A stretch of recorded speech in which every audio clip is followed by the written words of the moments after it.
This morning, during the general midterm election, we were asked to leave the property at the church up here. And the reason that we were told to leave was that all the members of the church might not appreciate who we were supporting as candidates. We don't have a problem leaving. We don't want to start any trouble with anybody. So we just brought our stuff down here and set it up right here, and this is fine with us.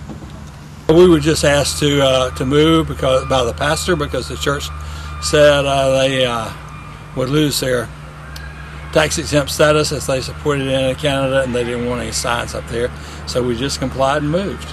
This is the Point Washington voting place, and here is the blue line marking 100 feet where I'm not supposed to do anything.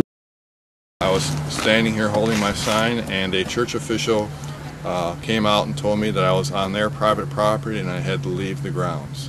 What did you say? I told him when a church is used as a polling place, it becomes public property for that day. Well, you didn't leave? No, I'm still here. They're a traditional polling place here. I worked the same exact spot in 2004 election and with no problem. This is something new. One of the election officials came out and said I'm within the law as far as the polling people are, okay? Right, because you're over 100 feet. I'm on the outside of the blue line, okay? Uh-huh. Apparently, in talking to the Democratic campaign headquarters, this is not an isolated incident. The other churches are doing the same thing. They're telling people to stay off of their private property. My concern is if this is going to be a problem with churches, they should not be used as polling places. Oh, this is in Walton County. Walton County, Florida. So there are other churches in this jurisdiction? And they are also telling all campaign workers to move off the church property. Did the police get involved, or was there any other? Not yet. I don't know what's going to happen. Oh.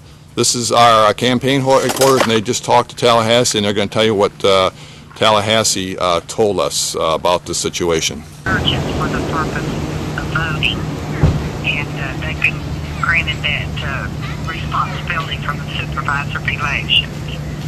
So I hate that there's been a misunderstanding, but that, you know. What Sharon is saying is that she called Tallahassee Election Commission, correct? And they said that the church is paid to use this polling place, correct? And they are, and they cannot, they have no right to chase this off their property during election day. Is that correct? Okay. Oh, good. I was afraid to tell me the constitutional amendment, United States Constitution, which is a freedom of speech. The church opened their doors, go ahead, to become a public polling place. They lose individual rights to the property on this day, according to who? CORI is the lawyer's name. Church officials. The pastor was unavailable for comment. Later, she invited the displaced campaign workers to return to their positions. I, Geary, produced this video as a nonpartisan observer for election protection.